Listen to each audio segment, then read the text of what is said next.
शिक्षा में लगाव कम नहीं हो रही है, बल्कि शिक्षा में लगाव का जो माध्यम है वो कम होते जा रहा है। जी, गुरुजी लोगों का जो व्यवस्था है जी, वह व्यवस्था बच्चे के अनुकूल हो रहा है। पहले गुरु के अनुकूल होता था, इसलिए शिक्षा अच्छा था जी। आज जो भी शिक्षा का व्यवस्था है यह बच्चों के अनुकूल हो रहा है। अच्छा, इसलिए हमको लगता है कि शिक्षा में कहीं ना कहीं गिरावट आई। वो ग्रेजुएशन मैथ ऑनर्स से किए थे, इसके आधार पर हमने दिया था और 150 के नंबर में 115 नंबर हमको आया था, यानी हम पास थे। और जब आवेदन करने गए तो कहा गया कि नहीं, आप यूआर में हैं, जनरल कोटि से हैं, हाँ, तो आप नहीं आवेदन करिएगा, आप बीएड कीजिए।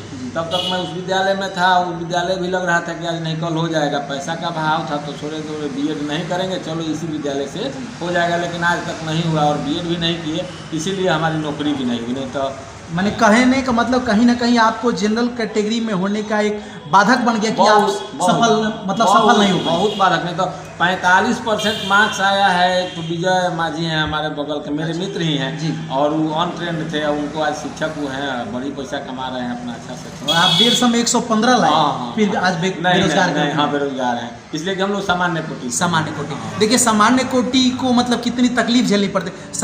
गरीब और अमीर हर वर्ग में लोग होते हैं, ये जाति बेसिस पर आरक्षण देना, आरक्षण तो मैंने एकदम गलत बात है। आरक्षण उसको दीजिए जो गरीब है जी, हर जाति में है, चाहे वो हमारे उच्च जाति में हो या निम्न जाति में। नमस्कार, आप देख रहे हैं विल्सन मीडिया और मैं जलालपुर में एक ऐसे गुरुजी के साथ में हूँ जो गुरुजी गणित के मतलब शिक्षक हैं और गणित विषय में निपुण हैं और गणित में इतने बच्चों को पढ़ा दिए कि सब बच्चे कहीं ना कहीं मतलब नौकरी में चले गए या किसी भी पेशा में पेशेवर बन चुके हैं। और ये शिक्षक जो हैं सो धुबल हाई स्कूल में, गर्ल्स हाई स्कूल में शिक्षक हैं और उन्हीं से मिल करके आज शिक्षा की स्थिति इस तरह से बदतर क्यों होती जा रही, इसी पर हम चर्चा करने का प्रयास करेंगे। सर जी, आपका स्वागत है। जी, बहुत बहुत धन्यवाद। सर जी, आप शिक्षण पेशा में तो मतलब शुरू से हैं और अभी चला रहे हैं, शिक्षा पर आप क्या बोलना चाहते हैं? शिक्षा में कहीं ना कहीं बच्चों की जो लगाव है, रुचि है, वो कहीं ना कहीं अब कम होती जा रही है, इस पर क्या कहना चाहेंगे? जी, शिक्षा में लगाव कम नहीं हो रही है, बल्कि शिक्षा में लगाव का जो माध्यम है वो कम होते जा रहा है। जी, गुरुजी लोगों का जो व्यवस्था है जी, वह व्यवस्था बच्चे के अनुकूल हो रहा है। पहले गुरु के अनुकूल होता था, इसलिए शिक्षा अच्छा था जी। आज जो भी शिक्षा का व्यवस्था है यह बच्चों के अनुकूल हो रहा है। अच्छा, इसलिए हमको लगता है कि शिक्षा में कहीं ना कहीं गिरावट आई। यानी शिक्षक लोग अब बच्चों के अनुकूल चलते हैं कि ये रहने दीजिए, पढ़ा दीजिए, उसी अनुकूल से चलते हैं। तो कहने का मतलब इसका कारण क्या है सर? इसका कारण मूल रूप से अगर कहें तो समाज में बदलाव मोबाइल के कारण ही ज़्यादा मोबाइल के तरफ अपना ध्यान आकृष्ट करना है। एक बात, पहले के दौर में शिक्षक जो होते थे कारारूप रखते थे बच्चों के साथ, आज शिक्षक कारारूप ना लेकर के बच्चों के मन के मुताबिक चलने का प्रयास करते हैं। इसकी वजह क्या है? इसका वजह पहला तो यह है कि सरकार का नियम बन गया है कि आप बच्चों को नहीं मारें जी ना। बच्चे अगर मारिएगा तो बच्चे पढ़ेंगे नहीं या आपके ऊपर भी कार्रवाई किया जा सकता है, इसलिए डरे सामने लोग रहते हैं, नहीं मारते हैं। पहले मारा जाता था इसलिए बच्चे याद करके आते थे या डांटा जाता था तो अदब में, आज तो बच्चे ही हावी होकर के रहते हैं। यही कारण मूल रूप से है कि मारने का सिलसिला जो है बंद हो गया, डांटने का सिलसिला बंद हो गया और बच्चे के अनुकूल बनने की जो बात हुई थी उसमें यह हो रहा है कि यदि बच्चा कह रहा है कि सर जी आज गीत गाया जाए जी, तो सर जी आज गीते गाना शुरू कर देंगे। ट्यूशन की बात मैं बताऊँ, स्कूल की बात नहीं बताऊँ, बच्चे स्कूल तो जा ही नहीं रहे हैं। अच्छा, हमें याद है, ये आपको भी पता होगा कि हम लोगों के समय 8 पीरियड होता था और 8 पीरियड समय चलता था। जी, आज बच्चे तो स्कूल जाने का नाम ही नहीं लेते जी। और जो बच्चे स्कूल जाते हैं उनकी शिक्षा अच्छी है जी, लेकिन जो नहीं जाते हैं वह ट्यूशन पर आधारित है, तो कोई खास एक विषय उनका हो सकता है कि निपुण हो, बाद बाकी बहुत सारे विषय उनका जो कहीं ना कहीं ये भी हो सकता है ना सर कि फीस मतलब शिक्षण जो प्राइवेट लोग ट्यूटर हैं वो लोग कहीं ना कहीं व्यवसाय के रूप में रख लें कि अगर बच्चों के ऊपर हम हावी हो जाएंगे तो कहीं ना कहीं हमारे पास से दूरी बनाना शुरू कर देंगे। बहुत बढ़िया, यह भी है बात है। अगर ज़्यादा हावी होंगे तो बच्चे वहाँ से हट जाएंगे, तो बिजनेस गार्जियन के संपर्क में होंगे तो बच्चे हट जाएंगे, चूँकि अपना मनमानी करना चाहते हैं और सर जी उसको प्रोत्साहन देते हैं। पढ़ाई भी होता है, थोड़ा बहुत पैसा, किसी तरह से पैसा सर जी को आ जाए, बच्चे पढ़े अथवा न पढ़े। अभी परीक्षा चल रहा है 10th का जी, इसमें हमको ऐसे बच्चे मिले कि कितने सर जी कह रहे हैं कि एकदम एक्यूरेट यही क्वेश्चन आएगा। जी। और क्वेश्चन 50 गो गेस्ट पेपर से जा करके प्रिंट करवा करके दे देते हैं बच्चे का। बच्चे खुश है, वो 300-400 रुपया में खरीद के जाते हैं। क्या रिजल्ट आएगा उनका, क्या नहीं आएगा, इससे भविष्य क्या होगा? भविष्य अच्छा नहीं है बच्चों का। अच्छा सर, एक बात, आप शिक्षक हैं इसलिए मैं पूछ रहा हूँ, सरकार की जहाँ तक स्कीम है कि बच्चों को पीटना नहीं, और तो इस वजह से शिक्षक लोग पीटते भी नहीं हैं, तो बिना पीटे बिना डांटे क्या बच्चा पढ़ सकता है? हाँ, पढ़ सकता है, हाँ? पढ़ सकता है, लेकिन वह स्टेज दूसरा होता है। जिस स्टेज में बच्चा लगभग इंटरमीडिएट के समकक्ष जाता है, उसके बाद बच्चों को न डांटना चाहिए, न मारना चाहिए, खुद ब खुद पढ़ने के श्रेणी में आ जाएगा। बस उसको समझ में आना चाहिए पढ़ाई। लेकिन बचपन में जो बचपन में डांट फटकार और थोड़ा सा टाइट तो व्यवस्था ये जरूरी होना चाहिए। हाँ, एकदम तो जरूरी। सरकार इस पर मतलब रोक लगा दी, इस पर क्या करना चाहिए? हम तो सरकार से यही कहेंगे कि सभी बच्चे तो पिटाते नहीं हैं। जो उदंड प्रवृत्ति के बच्चे होते हैं उन पर थोड़ा सा अंकुश लगाने के लिए अधिकार शिक्षक को भी दिया जाए। और गार्जियन लोगों से भी आग्रह करते हैं कि अगर गुरुजी किसी गलती के लिए अगर बच्चे को मारते हैं तो उसका उल्टा रिएक्शन बच्चे पर ना जाए। और गुरुजी लोगों को भी कहते हैं कि बच्चे हैं तो बच्चे के तरह उनको डांटे फटकारें, बड़ों की तरह ना मारें। क्योंकि यहाँ तक जहाँ तक स्कीम है कि मतलब परवरिश जो होती है, लालन पालन तारण, आप माता पिता भी वैसे ही करते हैं। अगर बच्चा को परवरिश करते हैं, भोजन की व्यवस्था करते हैं, दुलार करते हैं, और तारण का मतलब अगर कहीं गलती किया तो 2-4 थप्पड़ लगाते हैं। इस तरह से, क्योंकि जो बच्चा अगर ढंग से बचपन में 2-4 थप्पड़ नहीं खाए वो उदंड प्रवृत्ति का हो जाता है। हाँ। तो बाद में चल के घातक हो जाता है। बहुत इसी तरह के बच्चे ही ना चाकूबाजी कर रहे हैं, लड़ाई कर रहे हैं, केस काटने का स्टाइल देख लीजिए। आज बच्चों का केस पता नहीं, उसी पर प्लस माइनस नाम सब लिख लेते हैं। तो ये सारी बातें जो है बहुत जी। बचपन में गार्जियन की भी कमी है। गार्जियन की कमी है। कहीं ना कहीं देख रेख और- करना ही चाहिए।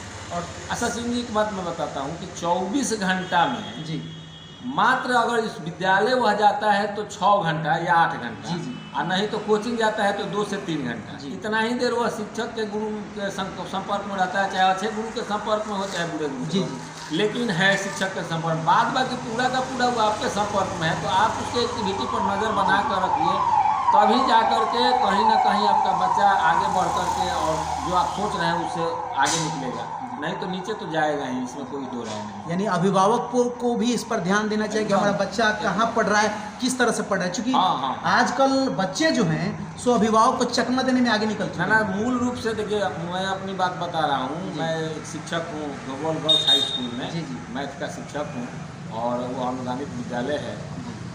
तो वहाँ और कोचिंग चलाता हूँ बहुत दिन से, 1990 से मैं पढ़ाता हूँ, लेकिन कोचिंग 2001 से चलाता था। बहुत सारे बच्चे पढ़े हमारे यहाँ से, सस्ता और अच्छा व्यवस्था में पढ़ाते थे। हमारा सोच यही था कि कम से कम बच्चियों को छपरा नहीं जाना पड़े इंटर क्लास तक, और मैंने वो बखूबी निभाया। जी।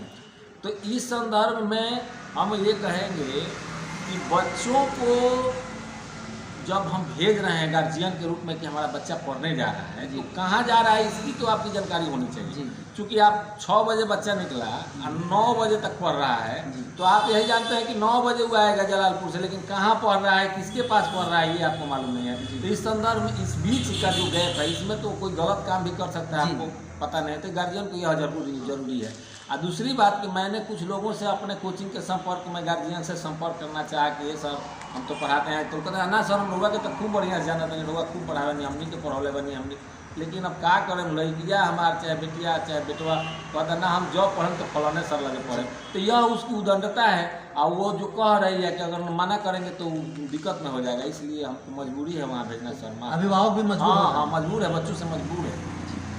तो इससे तो जमाना पर कुछ गलत असर पड़ेगा आगे चल करके। बहुत बड़ा असर पड़ेगा। अभी यह दिखाई नहीं पड़ेगा, लेकिन जब हम लोगों की अवस्था थोड़ा और रिटायरमेंट वाला हो जाएगा तो प्रत्यक्ष दिखने लगेगा इसका। और आने वाली सरकार जरूर इस बात पर फिर अपना कानून वापस लेगी कि भाई बच्चों को दंड दीजिए, लेकिन ऐसा दंड मत दीजिए कि मैंने उसको कोई दिक्कत। जरूर। हाँ, दंड देना तो जरूरी है, हाँ। क्योंकि अभिभावक भी देते हैं और शिक्षक भी देते हैं। क्योंकि हम लोग भी हाँ। बिना पिटाए पढ़े नहीं हैं। बहुत हमें तो याद है कि हम इतना एक बार हमको सर जी मार दिए थे कि अब क्या हम बताएं, वो कहानी लंबी है, अभी नहीं क्या बता पाएंगे। लेकिन वह जो है, हमने क्लास का वर्ग मॉनिटर थे और मैंने बच्चों का नाम लिखा था कि आप मर्जी आनंद में थे कि आज सभी लोग पिटाएंगे। तब तक सर जी उधर से आ गए और उनसे हमको बात हुई और कोई बात ऐसा बोल दिया कि मुझे हंसी आ गई, सभी चुप हो गए। वो सारे डंडा मेरे शरीर पर तोड़ दिया था। मुझे वो मारे 6 क्लास की बात में बता रहा। तो वह जब मैं घर आया तो डर के मारे किसी से नहीं बताया कि मैं पिटाया हूँ, मेरे गुरुजी मारे हैं। लेकिन कपड़ा उतारते वक्त मेरी दादी देख ली थी तो बाबा को बहुत बोली कि देखिए ऐसे मारा जाता है, गाली भी दी सर जी को। और बाबा हमको ले करके गए रास्ते में, तो मुझे याद है कि मैं रास्ते में हमसे पूछे कि क्या कारण था, तुम क्यों इतना पिटाया। हमने कहा सर ऐसे ऐसे गलती हम कर दिए हैं, लेकिन बताओ अब क्या करोगे। सर की गलती थोड़ी की है, मैंने गलती तो नहीं की है, इसलिए तो हम किसी से नहीं बोले थे। तो चलो घर पर चलो, और सर जी के पास नहीं गए और मुझे वहाँ से लेके आए। यह जरूर वो कहे कि दादी पूछे तो कहना कि हम बाबा सर के पास गए, लेकिन हम लोग सर को कोई बोलने नहीं गए।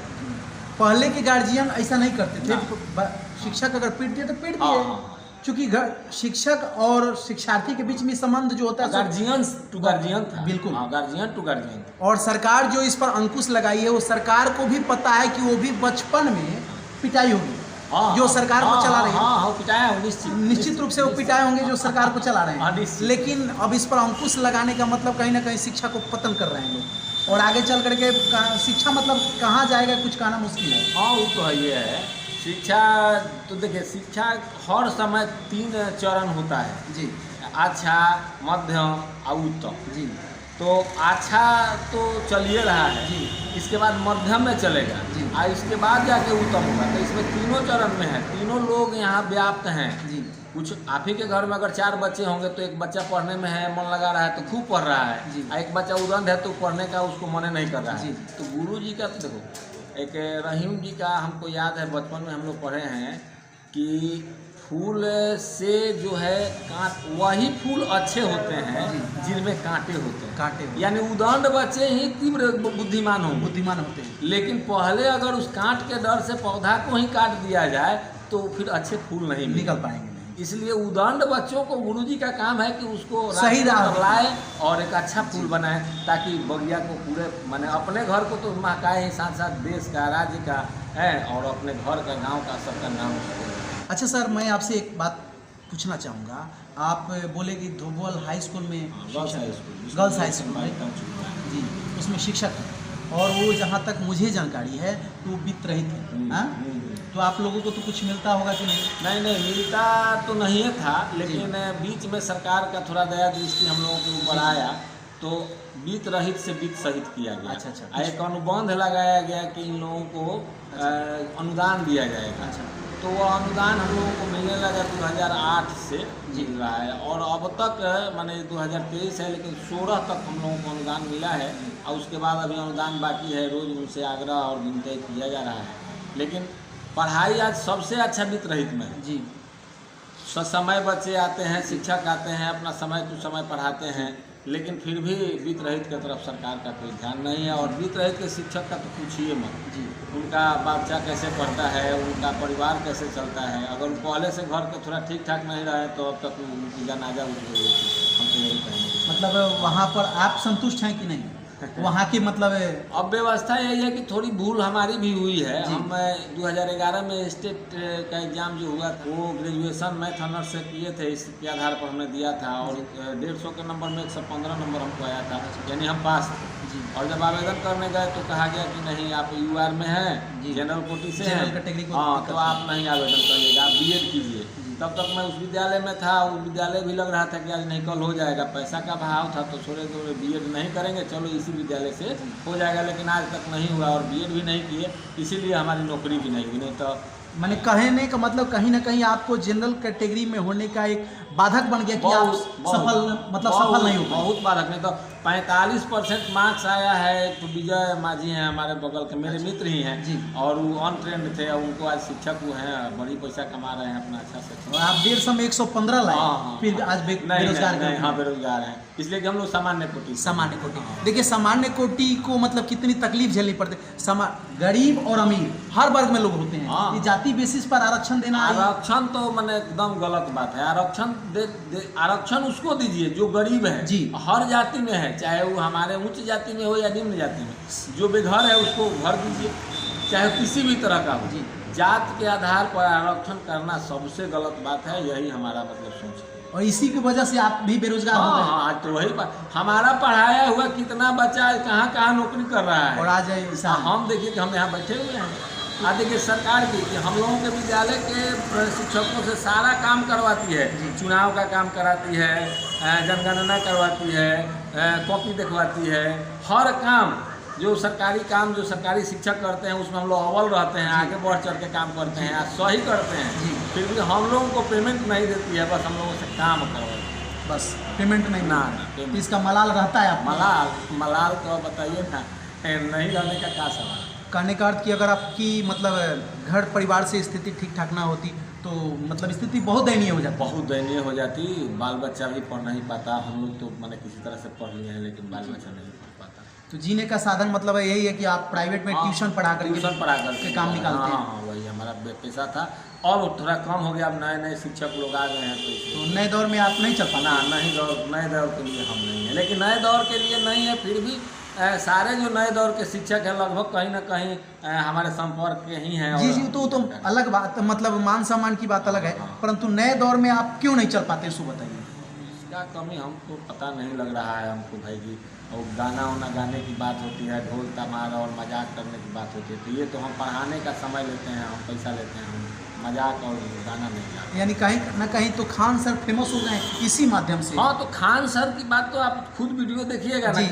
खान सर की बातें जो है बड़ी लंबी लंबी होती है। भले उनका पढ़ाया हुआ लड़का IPS दरोगा चाहे जो भी बन जाए, तो उसमें हम लोग भी हैं, हम लोगों का भी बच्चा पढ़ाया हुआ दरोगा बन सकता है, अब बनता है। लेकिन ये नहीं है कि हम लोग मजाक करते हैं। यह व्यवस्था तो हमारे गुरुजी ने न सिखाया है और न हम लोग किसी को सिखाते। एक क्लिप आया था, मैंने देखा उनको, कपिल शर्मा के शो में गए थे, तो बोले कि UPSC की तैयारी करने वाला लड़का है एक, और एक लड़की है जो हमसे बार बार रिक्वेस्ट की कि सर प्लीज़ आप बैच को चेंज कर दीजिए। चूँकि लड़की बोली कि हमको किसी घर में जाना है बर्तन मांजने के लिए, नहीं मांजेंगे तो हमारा काम कैसे चलेगा। और एक लड़का बताया कि हम बालू का काम करते हैं, मजदूरी करते हैं, वहाँ से छूटते हैं तो आकर के पढ़ते हैं, इसलिए उसकी व्यवस्था को देख करके हमको बैच को चेंज करना पड़ा। ये कहाँ तक सत्य हो सकता है सर? देखिए, ये तो अब खान सर ही बताएंगे, उनके ऊपर मैं कोई मैंने हस्तक्षेप नहीं करना चाहता। इस बात मतलब इस बात में सत्यता है कि अगर गुरुजी सही हैं और बच्चे की व्यवस्था है तो बच्चे के अनुसार वो अपना समय या जो टाइमिंग है उसको बदल सकते हैं। नहीं सर, एक बात, UPSC की तैयारी के बारे में तो आप ऑलरेडी जानते हैं, और जो UPSC की तैयारी करता होगा स्टूडेंट्स, उसके पास तो इतनी काबिलियत ज़रूर होगी कि वो कहीं ट्यूशन पढ़ा करके अपना काम निकाल लेगा। हाँ, लेकिन ट्यूशन पढ़ाने से उसका UPSC नहीं ना फेस हो पाएगा।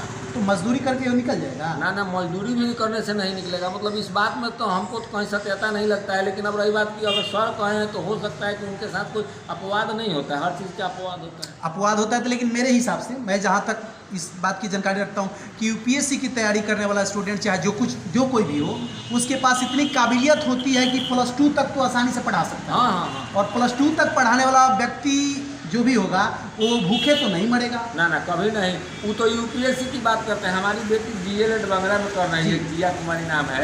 हमारे यहाँ 10+2 का वो मैथ माने इंग्लिश पढ़ातेदार पढ़ा लेती है, कहीं उसको दिक्कत नहीं होता। आज उसके पास 15 बच्चे हैं, ज़्यादा नहीं पढ़ाती है, 15 लड़की हैं, 500-500 रुपया फीस रखी है, और 7,000 रुपये आराम से कमा लेते, तो उसके तो पढ़ाई का खर्चा आ जाता है। पढ़ाई का खर्चा निश्चित रूप से निकल गया। तो UPSC के बच्चे माटी और युवा नहीं बनेंगे। तो कहीं ना कहीं हमको भी इस बात पर शंका होती है। तो वो देखिए, अभी तो खान सर ही बता पाएंगे क्या बात है। चलिए ठीक है। आपसे मिल करके बहुत खुशी हुई सर।